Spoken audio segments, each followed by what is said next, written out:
बैठ जाओ तुम वहां पे, बैठो बैठो, नंगे सर बैठ क्या क्या कर रहे हो? बैठो तुम वहां पे, मेरी बात सुन। क्या तुम्हारी बात सुनो? बैठो तुम, बैठ जाओ तुम। ये क्या कवाली की महफिल है? कवाली की महफिल है? ऐसे जलील नहीं किया जाता। कवाली की महफिल है? अस्सलामुअलैकुम वरहमतुल्लाहि वबरकातुहू। ये वीडियो देखो और क्या इनमें सही बोला, सही किया? क्या नाते नबी ऐसी होती हैं आज के दौर में? बैठ जाओ तुम वहां पे, बैठो बैठो बैठो, नंगे सर बैठ क्या क्या कर रहे हो? बैठो तुम वहां पे, मेरी बात सुन। क्या तुम्हारी बात सुनो? बैठो तुम, क्या बैठ बैठ जाओ तुम। ये क्या कवाली की महफिल है? कवाली की महफिल है? ऐसे जलील नहीं किया जाता। कवाली की महफिल है? मुफ्ती साहब, कवाली है ये? कवाली थी वो, ऐसे जलील नहीं किया जाता है। बैठे हुए कवाली थी वो, कवाली थी वो, नहीं वो कवाली थी वो। रुके हुए बैठ जाओ सब, बैठ जाओ सब, बस बड़ी सलाह करने के लिए खड़ा हुआ हूं। बैठ जाओ बैठ जाओ।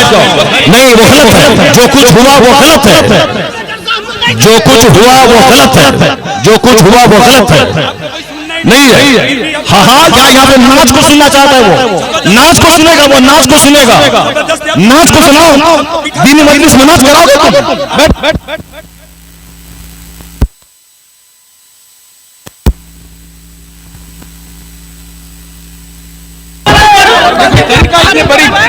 आप हेलो हेलो, जब मुफ्ती साहब को मालूम था कि शब्बीर बरकाती आ रहे हैं तो मुफ्ती साहब को आना ही नहीं चाहिए था, यहाँ आना ही नहीं चाहिए था सर आपको। ऐसे जलील नहीं किया जाता मुफ्ती साहब, ऐसे जलील नहीं किया जाता किसी को। ये इस्लाम नहीं है मुफ्ती साहब, मैं भी जलसा पढ़ रहा हूँ। ऐसे एक मेहमान को इस तरह जलील नहीं किया जाता है, ये कोई मुआवजा नहीं है। आप जान रहे थे कि शब्बीर आ रहा है हजरत,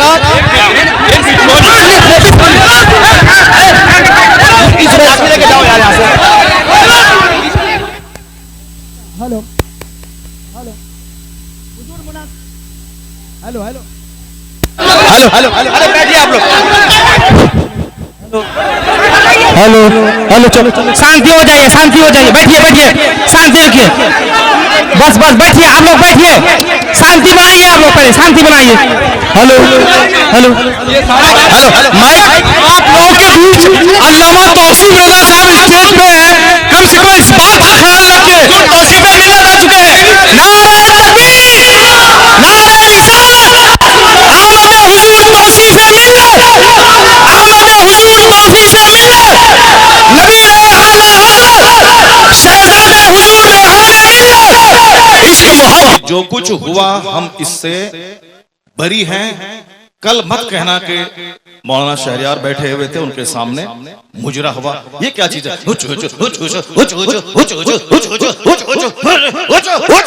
क्या है ये? क्या है ये? तुम लोग कल दियोबंदी हो जाओगे, मैं दावे से कहता हूं। और दियोबंदी कल मजाक उड़ाएगा पूर्णिया का। तुम्हें मालूम है कि आसपास में सारे गैर मुकल्लिद हैं, ये सब कल मजाक उड़ाएंगे बरेलवियों के जलसे का। कहेंगे बरेलवियों का जलसा ये होता है, बरेलवियों का जलसा यही होता है। क्या चीज है? क्या ये नाथखानी है? यही नाथखानी है। ये इको हटा दो तो उसके बाद क्या? इको तुम हटा दो, मेरे मदरसे का बच्चा इससे अच्छी नात पढ़ता है, अरबी कॉलेज का बच्चा इससे अच्छी नात पढ़ता है। हुचुड़ का नाम नाथखानी है। क्या किया तुमने? सुन्नियत को बदनाम किया, बरेलवियत को बदनाम किया, मसलक आला हजरत को बदनाम किया। इसी का नाम जलसा है, इसी का नाम कॉन्फ्रेंस है, इसी का नाम सीरत का जलसा है। वो तो हम फंस गए मजमे में, हम बैठ गए। मुफ्ती जुबैर साहब भी फंस गए जो मजमे में बैठ गए। हम अपनी बराअत का इजहार करते हैं जो कुछ हुआ। मुफ्ती साहब किबला भी अपनी बराअत का इजहार करते हैं, ताकि कल मत बोलना कि मुनाज़िर अहले सुन्नत काज़ी सीमांचल बैठे हुए थे, उनके सामने मुजरा हो रहा था। हम लोग इससे बरी हैं। अगर रास्ता होता निकलने का तो हम निकल गए होते, वो रास्ता नहीं था, भीड़ की वजह से हम कुचल जाते, इसलिए हम नहीं निकले। मुफ्ती साहब भी नहीं निकले। बाकी रात के कितने बज रहे हैं? 2:10। कितने बज रहे हैं? टाइम देखो तुम। रात के 2:10 हो रहे हैं, 2:10 हो रहे हैं। मालूम है क्या हुआ इसमें? पब्लिक का चंदा इसीलिए हो रहा है। बैठ जाओ, अगर बिहार की इज्जत प्यारी है तो बैठ जाओ, अगर पूर्णिया की इज्जत प्यारी है तो बैठ जाओ। या डांस करने के लिए जलसा होता है, चंदा होता है, बैठ जाओ सब। नात खानी वो नहीं है जो तुमने सुनी है, नात खानी वो नहीं जो तुमने सुनी है। भीड़ जुटाने का नाम जलसा है क्या? बैठ जाओ सब। अब अगर नात तुमने सुनी थी, उसको तुमने नात कहा था अपने हिसाब से, तो तकरीर कौन सुनेगा? कुरान की बात कौन सुनेगा? हदीस की बात कौन सुनेगा? इस्लामी तालीमात के बारे में कौन सुनेगा? अगर तुम नात सुने थे, बैठे रहते, तकरीर सुनते, तब होता कि चलो भाई पूर्णिया के लोगों ने नात भी सुनी और तकरीर भी सुनी। अभी वो बैठने जा रहा है कि तुम सब उठ के भाग रहे हो। तुम्हारी वजह से हम लोगों की बेइज्जत और बदनामी होती है। बिहारी एक गाली बन के रह गया है। जैसे कारोबार के एतबार से सारे लोग यहाँ से भीड़ लगाते हैं पंजाब दिल्ली में, वो तो अलग बात है। मजहबी तौर पर भी बिहारी एक गाली है। जिसका हम हाथ चूमते हैं, जिसका हम पैर चूमते हैं, वो हमारे जलसों की हरकतों को बयान करते हैं। वहां तकरीर नहीं होता। अभी मैं 4 दिन पहले हैदराबाद में था, वहां मेरी 2 घंटे की तकरीर हुई, एक बंदा नहीं उठा। सारे लोग गौर से तकरीर सुनते रहे, पुलिस वाले खड़े होकर तकरीर सुनते रहे, जबकि वहां कोई परमिशन नहीं था। लेकिन वो सारे लोग गौर से इस्लाम सुनते रहे, इस्लाम सीखते रहे। ये है तकरीर, ये है मुसलमानों का इस्लामी जज्बा। ये क्या है? बस हुचुड़ हुचुड़ सुने और भाग गए। ये कोई तरीका है क्या? ये कोई तरीका है क्या? यही नात हो गई क्या? नहीं, मैं उससे बरी हूं। मैं कतान कभी नहीं पसंद करता हूं इस तरह की नात खानी को। जो कुछ हुआ गलत गलत गलत। अब अगर जरा भी गैरत मौजूद है तो बैठ करके थोड़ी देर तकरीर सुन लो, कुरान हदीस की बात सुन लो जरा के बाद। और जो सारे लोग जोर से बोलें, दरूशी पढ़ें, अल्लाहुम्मा सल्ली अला सय्यदना व मौलाना मुहम्मदिन मअदनिल जूद वल करम व आलिहि व बारिक व सल्लिम सलातन व सलामन अलैका या रसूल अल्लाह। इस तरह की मजलिसों से जब कुरान पाक की तिलावत होती है, कुरान पाक की तिलावत होनी चाहिए 1 घंटा, ताकि मुसलमानों का सीना हिल जाए, इनकी आंखें आंसू बहाएं। यहाँ कुरान पाक की तालीम के लिए मदरसा कायम होता है। मदरसे के जलसे में कुरान पाक की तालीम पे फोकस दिया जाता है। तो हमारे जलसे भी इस्लामिक इन्वायरमेंट में होते हैं। यहाँ मुस्तफा की हदीस सुनाई जाती है। ये बता दे कि तुम लोग यहाँ क्या सुनने के लिए आए थे? ये नंगे सर क्यों आए थे? क्या करने आए थे? सिर्फ शबीर बरकाती को सुनने आए थे? यहाँ जिसके साहब मर्तबे का ये आलम है कि बड़े बड़े उलमा जिनका हाथ चूमते हैं, उनकी कोई इज्जत नहीं है। और तुम साहब एक दुनियादार आदमी की ना सुन रहे हो। तुम्हें मालूम है तुम्हें क्या सब हो रहा है?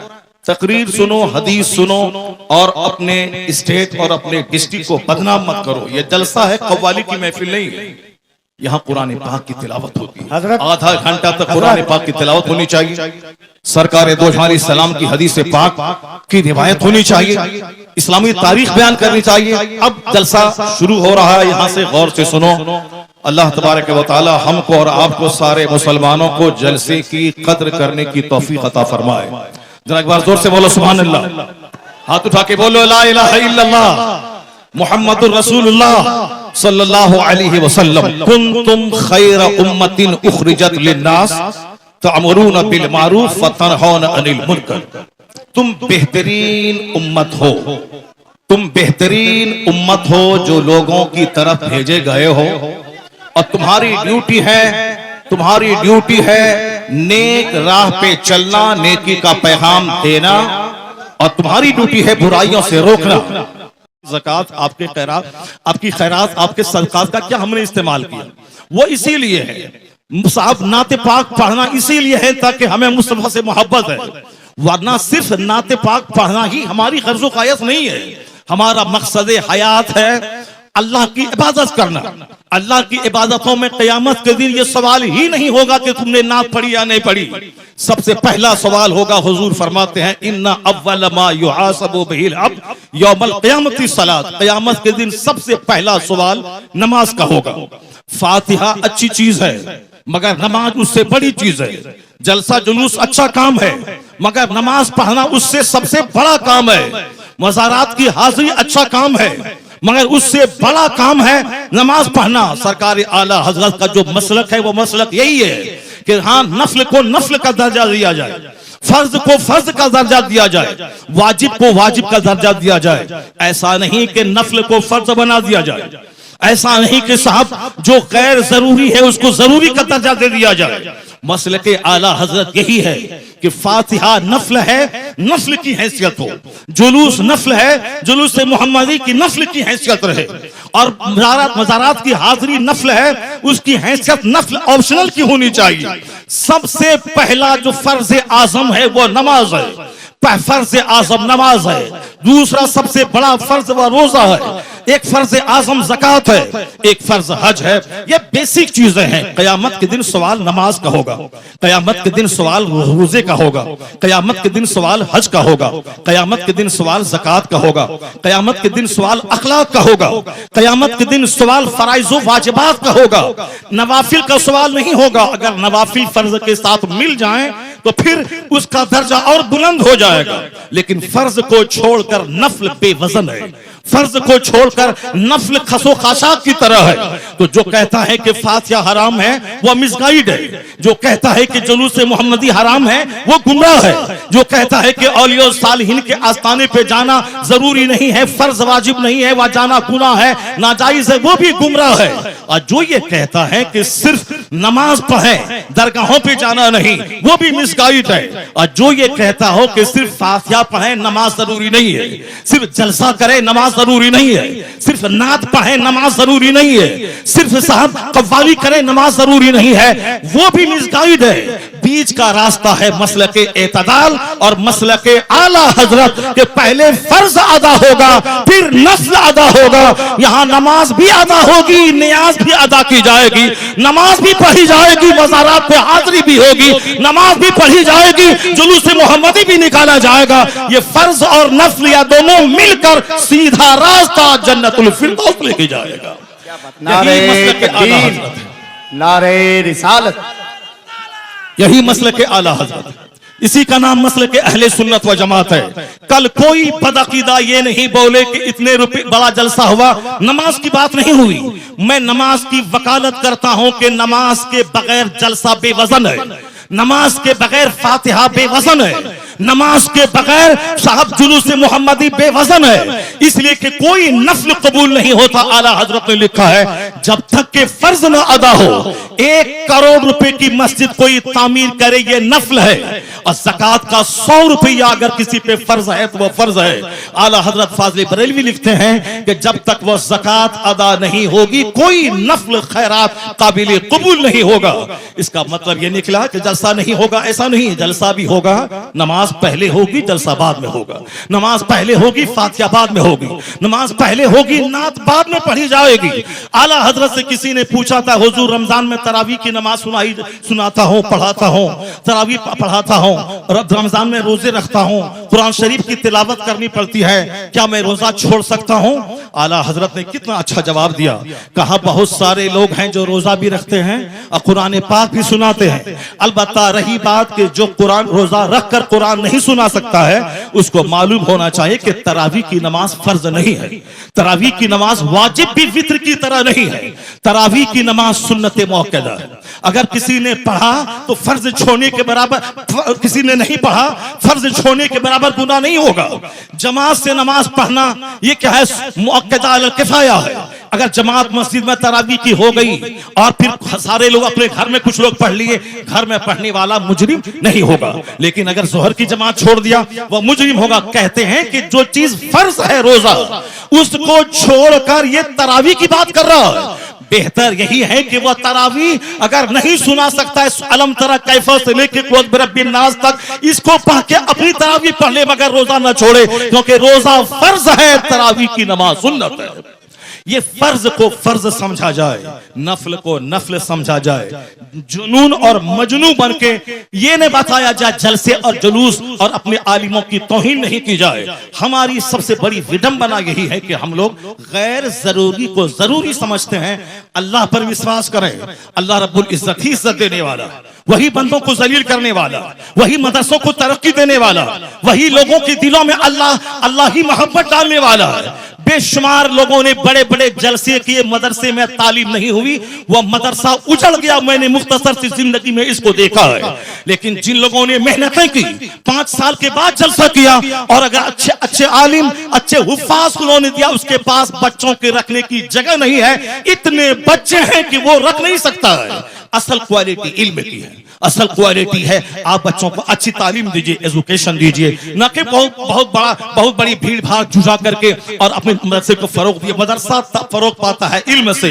मैं तमाम सुन्नी मदारिस के लोग जिम्मेदारों से कहता हूं, तालीम पे फोकस दें, दरसगाह पे फोकस दें, अच्छे आलिम को रखें, अच्छे उफाज को रखें। अगर एक बच्चा फारिग हुआ, अगर सही ढंग से कुरान सुनाया, तो सारे लोग यही कहेंगे, ये बता दे तू किस मदरसे में पढ़ा है, तेरा उस्ताद कौन है। यानी वही एक बच्चा आपका सबसे बड़ा प्रचारक हो जाएगा, वही एक बच्चा आपके मदरसे की खूबियों को दूसरों के सामने एग्जीबिशन करने वाला एक जबरदस्त अलमबरदार हो जाएगा। आपने 10 बच्चों को आपने निकाल दिया और क्वालिटी उसमें नहीं है, वह जहां भी जाएंगे मदरसों को बदनाम करेंगे कि किस उस्ताद ने तुझको पढ़ाया है, किस मदरसे में तुमने पढ़ाया है। क्वालिटी पे जोर देना। बस आखिरी बात सुन ले, अभी मुसलमानों के चेहरे पे एक हवाइयां उड़ रही हैं कि हमारा मुस्तकबिल कैसा है, हमारा फ्यूचर कैसा है, हमारा आने वाला दिन कैसा है। आपको मैं यकीन दिलाता हूं कि इस्लाम का आने वाला दिन इतना सुनहरा है कि कोई दिन ऐसा नहीं गुजरता जिस दिन कोई पढ़ा लिखा आदमी कलमा पढ़ के मुस्तफा का गुलाम न बनता हो। कोई दिन ऐसा नहीं गुजरता जिस दिन अमेरिका जैसे हाईली क्वालिफाइड और तरक्की याफ्ता मुल्क का कोई एक दानिश्वर कलमा पढ़ के मोमिन न होता हो। या जोश में ये बातें नहीं बोली जाती है, बल्कि ये बातें दलाइल और प्रूफ के साथ की जाती हैं। आप अगर पढ़े लिखे आदमी हैं, हमारे बच्चे स्कूल कॉलेज में पढ़ते हैं, मैं उन बच्चों को कहता हूं, एक नाम आपने सुना होगा जॉन डी रॉकफेलर का। हमारे शेख बैठे हुए हैं, शेख का दौरा लंदन होता है, हमारे हजरत का दौरा अमेरिका होता है, हमारे हजरत का दौरा अफ्रीका होता है। वह सारी दुनिया के हालात से बाखबर है। मैं अपने शेख को कहता हूं कि जॉन डी रॉकफेलर वह दुनिया का सबसे पहला अरबपति, आज की तारीख में बेशुमार अरबपति हैं, टाटा, बिरला, जिंदल, मित्तल, अडानी, अंबानी, ये सारे के सारे अरबपति हैं। लेकिन जॉन डी रॉकफेलर वह दुनिया का सबसे पहला अमेरिका का अरबपति, बिलियनियर, मिलियनियर ही बिलियनियर यानी अरबपति, जिनके पास खरबों की दौलत थी। 53 साल की उम्र में वो खरबपति बीमार हो गया। बीमार होने के बाद अब उनको लगा कि अब जैसे कि मैं मर जाऊंगा, जब मर ही जाऊंगा। अक्सर आजकल ये डिप्रेशन का मर्ज बढ़ रहा है, औरतों में भी और मर्दों में भी। औरतें भी कहती हैं कि अब मुझको ऐसा लगता है कि मैं मर जाऊंगा, मर्द भी कहते हैं कि थोड़ा सा बीमार हुआ, बुखार हुआ और लगता है कि जैसे कि अब मैं मर जाऊंगा। ये मरने की बातें, तो अब ठीक है, अच्छी बात है, मैं मर जाऊंगा, लेकिन मरने के बाद जहां जाऊंगा वहां के लिए तो काम बढ़ा देना चाहिए, वहां की इबादत बढ़ा देनी चाहिए। सिर्फ खौफ है कि मेरे बच्चों का क्या होगा, मेरी बच्ची का क्या होगा। नहीं, अक्लमंद वो है जिसको लगे कि अब मैं मर जाऊंगा तो उसको इबादत बढ़ा देनी चाहिए, सजदा बढ़ा देनी चाहिए, तिलावत बढ़ा देनी चाहिए, गुनाहों से सच्ची तौबा बढ़ा देनी चाहिए। ये होना चाहिए, ना के साथ बाल बच्चों के खौफ में मौत से घबराना चाहिए। वमन यतवक्कल अलल्लाहि फहुवा हस्बुह, जो अल्लाह पे भरोसा करता है अल्लाह उसके लिए काफी होता है। कुरान में आया है, ला तक़तुलू औलादकुम खश्यता इमलाक, गरीबी के डर से बच्चों को कत्ल मत करो, मैं तुझे भी रोजी देता हूं, तेरे बच्चों को भी रोजी दूंगा। रोजी देने वाला अल्लाह है। वो अमेरिका का खरबपति, उसने सोचा कि अब जब मुझको मर ही जाना है तो अब क्यों नहीं सदका तो खैरात करके मैं मरूं। अपनी दौलत का एक बड़ा पार्ट मेडिकल एक्सपर्ट के खर्च पे उन्होंने डोनेट किया कि नई नई बीमारियां और उसके इलाज और ट्रीटमेंट दरियाफ्त करने के पीछे मेरी दौलत का एक बड़ा हिस्सा खर्च होगा। उन्होंने एक स्कूल बनवाया, गरीबों, मिस्किनों, माजूरों, बेवाओं के बच्चे स्कूल में पढ़ेंगे, फ्री तालीम। उन्होंने एक बहुत बड़ा हिस्सा अपनी दौलत का हॉस्पिटल पे वक्फ किया, यहाँ गरीबों, मिस्किनों, माजूरों, कम पैसे वालों का इलाज होगा। यानी अपने पैसे को गरीबों के लिए, सोशल वेलफेयर के लिए, चैरिटी के लिए उन्होंने दरवाजा खोल दिया। उसको ऐसा महसूस हुआ 2-3 महीने के बाद कि अंदर से उसका कैंसर का जख्म हल्का हो रहा है। ये द टाइम्स ऑफ इंडिया जो हिंदुस्तान का अंग्रेजी अखबार है, हमारे बच्चे तो एमए करने के बाद भी एक जुमला अंग्रेजी नहीं बोलते हैं।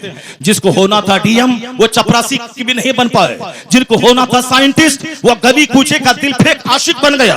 अमेरिका का यहूदी 1-1 मिनट का सही इस्तेमाल करके दुनिया को माइक्रोफोन दे, दुनिया को हवाई जहाज दे, और हमारे वो बच्चे जिसके पास थी मेरिट डीएम बनने की, वो सिर्फ मोबाइल चला चला करके वो बच्चे हमारे गली कूचे के दिल फेंक आशिक बन गए, किसी काबिल नहीं रहे। एक बच्चा हिंदुस्तान का अगर आईएएस ऑफिसर बनता है तो 40 करोड़ मुसलमानों का कलेजा ठंडा हो जाता है। वो कमा के अपने बाप को देगा, मगर नाम पूरी मुस्लिम सोसाइटी का होता है। हमारी मेजॉरिटी हमारे नौजवानों की मोबाइल चला चला के डीएम तो नहीं बनी, अलबत्ता अपनी जवानी में आग लगा दी, अपनी सोच और फिक्र में आग लगा दी, अपने अपने अपने सेहत को तबाह बर्बाद कर दिया, अपने खानदान की नाक मिट्टी में मिला दी। मोबाइल का इस्तेमाल जरूरतन हो, 24 घंटे उसमें घुस के न रहे।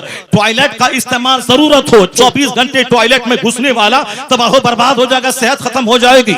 यहूदी 1-1 मिनट को कीमती समझते हैं तो जलील कौम दुनिया में सबसे मालदार कौम है। जबकि नमाजों की पाबंदी हमें वक्त की कदर सिखाती है, जबकि सहर और इफ्तार का सिस्टम वक्त की कदर सिखाता है, जबकि ज़कात का मैनेज हमें 1-1 मिनट को कीमती समझने का पैगाम देता है। 1 मिनट पहले दाना हलाल, 1 मिनट के बाद दाना हराम, ये हमें पंक्चुअलिटी सिखाता है। मगर अक्ल रहे तब न इन बातों पे हम गौर करें। हमारे पास तो गुस्सा बहुत ज्यादा है, हमारे पास जज्बात बहुत ज्यादा है, हमारे पास सब छोटी फिक्री की वजह से हम जो लायक थे उस लायक नहीं बन पाए।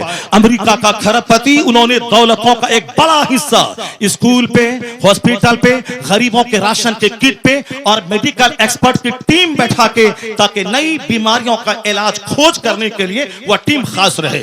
उनको ऐसा लगा जब से वह चैरिटी, सदका तो खैरात का काम शुरू किया, अंदर से उसके बदन का जो कैंसर था उसका मर्ज दूर होने लगा। 4 महीने के बाद उन्होंने टेस्ट करवाया, उसके अंदर का कैंसर खत्म हो चुका था। अब वो शख्स दुनिया वालों को बताया कि दुनिया वाला गवाह रहे, दुनिया वाला गवाह रहे कि चैरिटी से बीमारी का इलाज होता है, सदका से बीमारी का इलाज होता है, खैरात से बीमारी का इलाज होता है। उन्होंने कहा खैरात से बीमारी का इलाज, बीमारी के इलाज के जितने तरीके हैं उसमें सबसे बड़ा तरीका यह भी है कि चैरिटी और खैरात से बीमारियों का इलाज होता है। सदका तो खैरात से मरीज सेहतमंद होते हैं, सदका तो खैरात से मरीज सेहतयाब होते हैं, सदका तो खैरात से मरीज सेहतयाब होते हैं। उन्होंने सारी दुनिया को बताया। हमारे शेख आ गए, एक दूसरे शेख की आमद हो गई जो बरकाती खानवादे के शेख हैं, वो आ गए और शहजादे आला हजरत यहाँ बैठे हुए हैं। बस मेरी गुफ्तगू खत्म होने वाली है, उसको गौर से सुनेंगे तो हम पूरे हिंदुस्तान में जाते हैं, पूरे मुसलमानों का दर्द सीने में मौजूद है, कहाँ क्या हालात हैं वहां उस हालात का मुशाहिदा करते हैं। तो हम अपने गुस्से के मुजाहरे के लिए नफ्स की तस्कीर की खातिर नहीं देते हैं, सिर्फ मिल्लत के लिए, कौम के लिए, मसलक के लिए हम अपने लोगों के सामने अपनी कमजोरी बयान करते हैं। जरा गौर से सुने, जब उन्होंने खरबपति ने कहा कि मेरा मर्ज अच्छा हुआ, इलाज के जितने तरीके हैं, एलोपैथिक, होम्योपैथिक, साहब जड़ी बूटी, आयुर्वेद में सब तरीके हैं इलाज के, मगर सदका तो खैरात इलाज का एक जबरदस्त तरीका है। तो जो बात जॉन डी रॉकफेलर ने आज कही, यही बात मुस्तफा ने 1400 साल पहले कही थी कि दावू मरदाकुम बिस्सदका व हस्सनु अमवालकुम बिज़कात। मुस्तफा ने कहा अपने मरीजों का इलाज सदका करके क्या करो।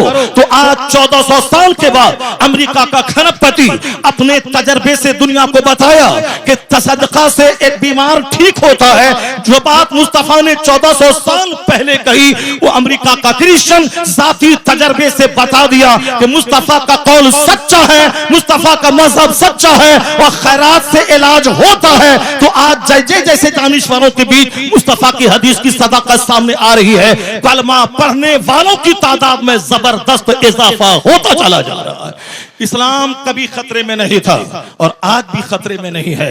जैसे जैसे इल्म बढ़ रहा है, जैसे जैसे रिसर्च बढ़ रही है, जैसे जैसे तहकीक बढ़ रही है, वैसे वैसे मुस्तफा के गुलामों की तादाद में इजाफा होता जा रहा है। इस्लाम के ताल्लुक से आप बेफिक्र हो जाएं, अपनी फिक्र करें कि मेरा मरते वक्त क्या होगा, मेरा कब्र में क्या होगा, मेरा हश्र में क्या होगा, कल अगर मैं मर गया तो मेरा क्या होगा। इस्लाम के बारे में ज्यादा फिक्र करने की जरूरत नहीं है। इस्लाम बहुत जिंदा ताबिंदा मजहब है। पूरी दुनिया के हर गोशे में, हर खित्ते में इस्लामी चिराग रोशन हो रहा है। जितने भी लोगों ने इस्लाम का चिराग बुझाना चाहा वो सब बुझ गए, उनकी इज्जतें मिट्टी में मिल गई, उनके आबा अजदाद दुश्मनी की आग में जलकर मिट्टी में मिल गए। इस्लाम मुस्कुरा रहा है, मदरसा मुस्कुरा रहा है, मस्जिदें मुस्कुरा रही है, अजान मुस्कुरा रही है, हमारे मशाइख के चेहरे की दाढ़ियां, उनके सरों की पगड़ियां मुस्कुरा रही हैं। कभी इस्लाम खतरे में नहीं था और आने वाले वक्त में भी जैसे जैसे इल्म का उजाला फैलेगा, मुस्तफा के गुलामों की तादाद में इजाफा होता चला जाएगा। है नूरे खुदा कुफ्र की हरकत पे खंदाजन, फूकों से यह चिराग बुझाया न जाएगा। अल्लाह तबारक व तआला मदरसा गौसिया सिराजुल उलूम को सलामत रखे, मौलाना कसीमुल हक साहब को सलामत रखे, उनके मदरसे की मोहब्बतें इलाके के सारे मुसलमान के दिलों में अता फरमा दें।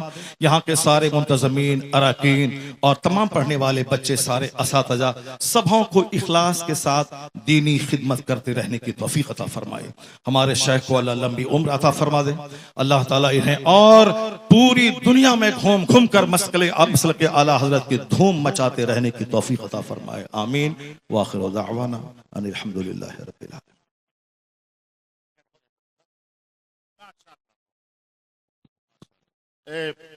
मौलाना ने सजाया बड़ी मेहनत और काबिज से। इस जलसे का क्या होगा, आप हजरात तो इलाके के हैं, अपने इलाके की इज्जत का आप ख्याल कीजिए।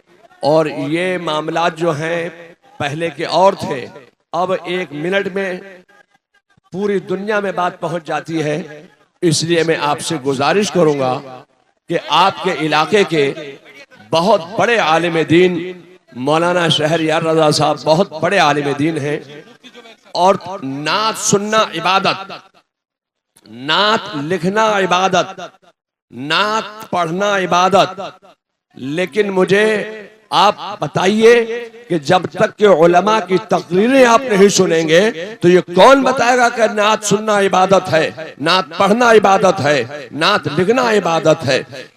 उलमा की तकरीरें से ईमान सलामत होगा, अकीदा महफूज होगा। तो उलमा की तकरीर सुनना पहले, नात सुनना ये बाद में। नात भी पढ़ी जाएगी और तकरीर भी की जाएगी। आप लोग बड़े इत्मीनान के साथ तशरीफ रखें। हजरत मौलाना शहरयार रजा साहब का खिताब नायाब दस्तयाब होगा इंशाअल्लाह। बैठ जाएं, सारे लोग बैठ जाएं। हुजूर पीर तरीक़त अल्लामा मौलाना तौसीफ रजा खान साहब क़िबला मदजुल अली नबीर आला हजरत, ये आला हजरत के शहजादे हैं। इन्होंने यहाँ आने के बाद आपको नसीहत की कि नात खानी भी हो मगर तकरीर सबसे पहले होनी चाहिए। मैंने आपकी इन अदाओं की वजह से मुझको नाराजगी हुई, क्योंकि तकरीर ना सुनने के बाद सारे लोग यकबैक खड़े हो गए। ये जलसे की तौहीन है, हमारे इलाके की तौहीन है। इसलिए यह जलसा है, सीरत की महफिल है, इस्लाह ईमानो अमल कॉन्फ्रेंस है। अब जरा थोड़ी देर मेरी गुफ्तगू सुने, उसके बाद दस्तारबंदी का मंजर होगा और हुजूर पीर तरीक़त का खिताब नायाब होगा। अल्लाह तबारक व तआला हमारे इलाके के सारे मुसलमानों को अपने उलमा की कद्र करने की तौफीक अता फरमाए। मैंने कहा था ना कि हमारी बेइज्जती होती है, हमारी तौहीन होती है, हमारे जलसे का वक़ार मजरू होता है। हम लोग चारों तरफ से घिरे हुए हैं बदअकीदों के बीच में। हमारा कल मजाक उड़ाया जाएगा, हमारे जलसे का मजाक उड़ाया जाता है। तो हमें सिर्फ आपकी इन अदाओं की वजह से तकलीफ होती है कि मैंने कहा ना कि जिस तरह आपने नात सुनी थी उसी तरह बैठ के आप 1 घंटे की तकरीर सुन लेते, ताकि पूरे हिंदुस्तान के लोग जानते हैं कि वहां नात भी सुनी जाती है और तकरीर भी होती है। अब जरा गौर से सुनिए, हमारे ताल्लुक से कुरान शरीफ में कहा गया है कि कुंतुम खैर उम्मा, तुम बेहतरीन उम्मत हो, लोगों की तरफ भेजे गए हो। तुम्हारी ड्यूटी है खुद नेक बनना, दूसरों को नेक बनाना। तुम्हारी ड्यूटी है खुद बुराइयों से बचना, दूसरों को बुराइयों से बचाना, ये हमारी क्वालिटीज को कुरान शरीफ में बयान किया गया है कि you are the best community, तुम बेहतरीन उम्मत हो। और बेहतरीन क्यों हो? इसीलिए हो कि तुम्हारा काम ही है नेक बनना, दूसरों को नेकी का पैगाम देना। तुम्हारी जिम्मेदारी है खुद बुराई से बचना और दूसरों को बुराई से बचाना। दूसरे लोग खाने पीने पैदा हुए हैं, दूसरे लोग मौज मस्ती करने पैदा हुए हैं, दूसरे लोग शराब पिए, बदकारी करें, सूद खाएं, उससे क्या मतलब है? उसको मरने के बाद हिसाब किताब का कोई खौफ ही नहीं है। ये सारी बातें हम मुसलमानों को सोचना है। सरकार दो जहां की हदीस है कि ला तज़ूलु क़दमा अब्दिन हत्ता युसअल अन अर्बईन।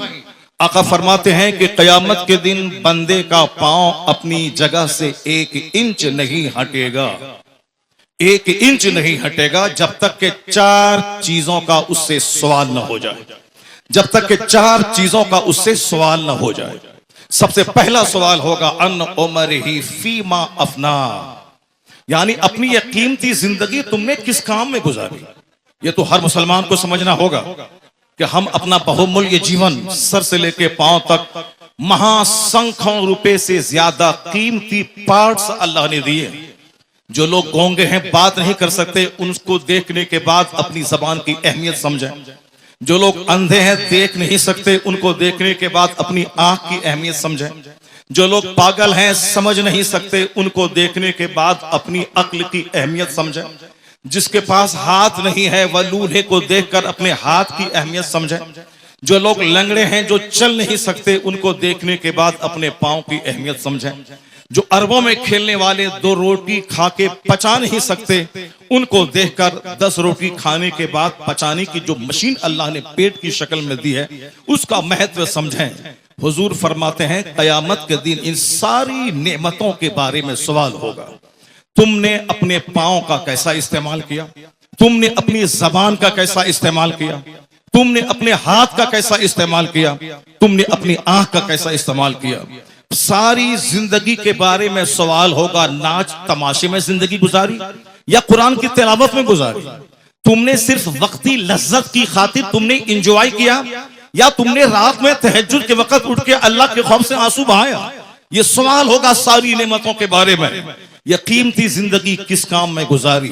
हमें मुशरिकों के नाचने गाने से कोई एतराज नहीं, हमें यहूद और नसारा के नाच गाने से कोई एतराज नहीं है, हमें बौद्ध और जैन के नंगे रहने से कोई एतराज नहीं है। हमें सिर्फ मुसलमानों से कहना है कि हमारे पैगंबर ने कहा है कि कयामत के दिन 1 इंच अपनी जगह से हट नहीं पाओगे जब तक के 4 सवालों का जवाब नहीं दे दो। हर मुसलमान के बच्चों को यह हदीस याद होनी चाहिए, हर मुसलमान के घर में यह हदीस लिखी होनी चाहिए, हर मदरसे की दीवारों में इस हदीस से पाक को लिखा जाना चाहिए, हर मस्जिद में इस हदीस से पाक को लिखा जाना चाहिए, ताकि सारे लोग अपनी रिस्पॉन्सिबिलिटीज को समझें कि कयामत के दिन क्या होगा। पहला अन उमरिही फीमा अफना, जिंदगी के बारे में, जिंदगी किस काम में गुजारी। दूसरा सवाल होगा अन शबाबिही, जवानी के बारे में कि तुमने जवानी किस काम में गुजारी। जवानी दीवानी होती है। जवानी में लोग कहते हैं कि चलो कुछ भी करो, बुढ़ापे में तो नेक बन ही जाना है, जबकि बुढ़ापे में 90% लोग नेक नहीं बनते, अलबत्ता बीमार बनकर वो अपनी जिंदगी के आखिरी अयाम को भी तबाह बर्बाद करते हैं। हुजूर फरमाते हैं कि तुम जवानी किस काम में गुजारी, इसका सवाल होगा। तीसरा सवाल होगा अन माल ही मिन ऐन इक्तसबहु व फीमा फज़अहु, यानी माल कहां से कमाया और कहां खर्च किया, इसका सवाल होगा।